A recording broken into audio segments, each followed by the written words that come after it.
አንዲት ልጅ ሰው በኮሜንት ስለሰደባት ራሷን አጠፋች ብሎ ሰው ነግሮኛል ትላል። በጣም ያሳዝናል። እውነቴን ነው የምነግራችሁ። እንዴት ክቡር የእግዚአብሔርን ፍጥረት ሰድበን እንገላለን በእውነት ማለት ነው። አሁን እዚህ ኋላ ራሱ እኮ አንማርም። ይገርማቸዋል እኮ ሄደን ሰውን ሽንቁር ማድረግ፣ ሰውን መውጋት፣ ሰውን ማድማት፣ ማመስገን ካልቻላችሁ ዝም በሉ። እኔ እግዚአብሔር ያውቃል፣ ያው እግዚአብሔር ምስክሬ ነው። ልጅቱ ምን ትሁን አላውቃትም፣ አሁንም አላውቃትም። የሚገባ ነገር የምትናገሩት ይሁን የማይገባ ነገር የምትናገሩት ይሁን። ትናንት ነው ከዛ ከስልጠና ስንወጣ አንድ ወንድማችን ነው እንዲህ ብሎ ሞተች እኮ ብሎ ይነገረኝ። ይሄ ምንድን ተምራችሁበታል? አሁን የልጅቱን ሞት አንደኛ ክፉ ቃል ቢነገረን መሞት የለብንም ወገኖች። ሰው የመሰለውን ነው የሚናገረው እኮ። ያሰበውን ይናገራል፣ የመሰለውን ይናገራል። እግዚአብሔር እስካለልን ድረስ ሰው የጣለውን እግዚአብሔር ያነሳዋል። ሰው የጣለውን እግዚአብሔር ያነሳል። ሰው የጠላውን ሁሉ እግዚአብሔር ያነሳል። እኔም ማየውን አንተ አታይም አይደል ያለው ቅዱስ ጴጥሮስን። ሰው የውጭ ኃጢአትን ያያል፣ እግዚአብሔር የልብ ጽድቅን ያያል፣ ይመለከታል። እና በህይወታችሁ ዘመን ከዚህ ልጅ ህይወት ተነስቼ የምነግራችሁ እኔ ሃይማኖቷን ምን ይሆን አላውቅም። የምነግራችሁ ግን ስለ ሰው አስተያየት ብላችሁ አትኑሩ፣ ስለ እግዚአብሔር ብላችሁ ኑሩ። ምክር ከሆነ ተቀበሉት። እንዲያውም አንድ ነገር በዚያው ሰው ሲናገራችሁ ምን ማሰብ እንደሚገባችሁ አንድ የቅዱስ ዮሐንስ አፈወርቅን 3 ንግግሮች ልንገራችሁ። ሰው ክፉ ቃል ሲነገራችሁ ደግሞ ነገም እናንተ እንዳትሞቱ ብዬ ነው። ሰው ክፉ ቃል ሲነገራችሁ ምንድነው ማሰብ ያለባችሁ? 3 ነገር ነው ማሰብ ያለባችሁ። ቅዱስ ዮሐንስ አፈወርቅ ዮሐንስ ወንጌልን ሲተረጉም የተናገረው አንደኛው ያለብህን ስህተት ከሆነ የሚናገር አትጥላው፣ መስታወት ሆነዋልና ነው። አትጥላው፣ ሂድና አስተካክል። መስታወት አሁን እዚህ ላይ እንደው አንዳንድ ጊዜ እንደው እስቲ ገብስ ቆሎ በልተን በተልባ ወጥ በልተን ጥርሳችን ላይ ልጥፍ ብሎ ገብሱ መስታወት ስናይ እንደው ገብሱ ጥርሳችን ላይ ብታዩት አፈር ያባህንት መስታወት እንደው ብለህ ትሰብሩታላችሁ? አሰብሩትም እንዴ? ታነሳላችሁ ጉድፋችሁን ማለት ነው። ክፉ ቃል የሚናገርን ሰው ልክ እንደዚያ መስታወት ይኸው በቃ ቀለል አድርገህ እንደዚያ መስታወት ጉድፍህን አንሳ እንጂ ወደ ውስጥ ወስደህ አትጎዳበት፣ አታምሰልስለው፣ ራስህን ይበት። አንዱ እሱ ነው። ሁለተኛ ደግሞ እያለህ የለህም የሚል ከሆነ ደግሞ ስቀተው። ለምሳሌ ይላል ቅዱስ ዮሐንስ አፈወርቅ እውቀት እያለህ ደንቆሮ ካለ ሳቅበት ነው። ያለህን ነገር የለህም ብሎ ከሆነ የሚሰድብህ ደግሞ ስቀህበት ሂድ። ምንድን ነው ይላል? ለምሳሌ አንተ ደንቆሮ፣ አንተ ደደብ፣ ምን ያናድዳቸዋል? ታዲያ ያለህን እውቀት ራስህ ታውቀው የለን?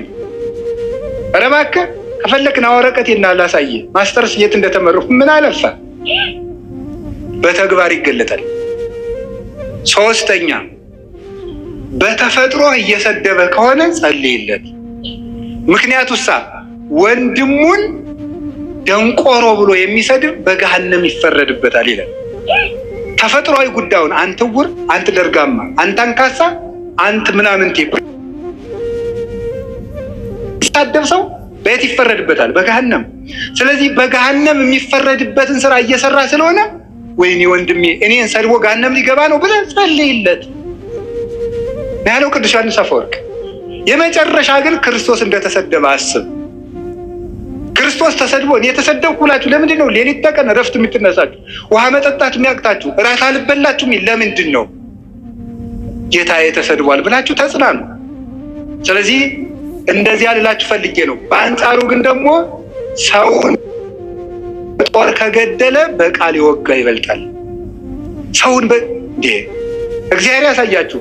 በጦር እኮ አንድን ሰው ወግቶት ቢሄድ ሮጠን እንነቅለዋለን። በቃል ከወጋው ግን የት አግኝተን እንነቅለዋለን? ያን ውስጥ ነው የሚገባው፣ ቃሉ አይምሮ ውስጥ ነው የሚተከለው። እና በቃላችን ነፍስ ከመግደል እግዚአብሔር ያድነን። አፋችሁን ከርክሙ፣ በሞት ያፈርሰዋል። እንዲያውም ልንገራችሁ፣ ስንመጻደቅ እኛ የምንፈርድባቸው ወንበዴዎች ቀድመውን መንግስተ ሰማያት ሊገቡ ይችላሉ። እኛ የምንሰድባቸው ይሄ ገሌሌ እንዲህ ያለ ነው እንዲህ ያለ ነው የምንላቸው ጸልዩለት።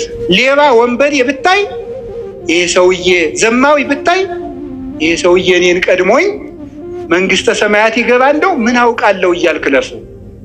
እንደ ፈያታዊ ዜማን ቀድሞኝ ይገባ እንደው ምን አውቃለሁ እያልክ ለፍ እንጂ አቤቴ ዘፋኝ፣ አቤቴ ሌባ፣ አቤቴ ዘማዊ፣ አቤቴ ሰካራም አትበል። አንተን ይቀድምህ እንደሆነ አታውቅም ነው። ቅዱስ ኤፍሬም አንዲት ሴት ለነገስታቱ ስትዘፍን አያል እና እየዘፈነች ነገስታቱ ደስ ብሏቸው ጠጅ እየጠጡ ያይና አልፎ ሲሄድ አለቀሰ። ምን ሆነ ነው የምታለቅስ ቢሉት በሁለት ነገር አለቅሳለሁ። በምንድን? የመጀመሪያው ይቺ ሴት እነዚህን ነገስታት የምታስደስተውን ያህል ፈጣሪን አለማስደሰት፣ እሷ ለምድር ንጉስ እንዲህ ስትለፋ እኔ ለሰማይ ንጉስ አለመልፋት። ሁለተኛ ነፍሷን አይቻ አሳዘን። ሰውን ብትችሉ ካለበት አውጡት፣ ካልሆነ ግን ባለበት ላይ ሸክም አትጨምሩበት። ብትችሉ ካለበት ጉድጓድ አውጡት። እንዲያውም አንድ ልንገራችሁ፣ ከባይታውያን አንዱ ከሴተኛ አዳሪዎች ቤት የሚሄድ ሰው ነበር። ቅርጫት ይሰራል፣ ቅርጫቱን ይሸጣል። ማታ ከሴተኛ አዳሪዎች ቤት ይሄዳል። ስንት ነው የምታሳድር ይላቸዋል። ይሄን ያህል በይ ዛሬን ይመጣል ብሏት ይሄዳል። ብሩን ይከፍላል። ይሄድና ገብቶ ማልቀስ ይጀምራል። ምን ሆነ ነው መልክ ያስጠልቷል ትለዋለች። አላስጠላኝም። እና ምንድነው የሚያስለቅስ? እንሞታለን። ከዚያ በኋላ አብረው ታለቅሳለች። ምን ላድርግ? ንስሐ ልግባ። ያችን ለንስሐ አባት ይሰጣና እሱ በበነገው ቅርጫት ይሰራል። እንዲሁ አንድ የመጽሐፍ መምህር ደግሞ ነበሩ። እሳቸው ደግሞ ምን አደረጉ ይባላል? ሴተኛ አዳሪዎች ጋር እየሄዱ የወር ደመወዛቸው ጥቂት ስለሆኑ የመጽሐፍ መምህር ናቸው። ጥቂት ስለሆነች ልጄ ስንት ነው የምታሳድሪ? በአንድ ቀን ይሄን ነው ቢያንስ የሰንበት ነፍስሽ ትረፍ፣ የሰንበቱን እኔ ልክፈልሽ ይሉ ነበር ይባላል። ጉድጓድ ውስጥ ያለን ሰው ወዶ የገባበት ስላልሆነ ከሆነልን ሄደን እናው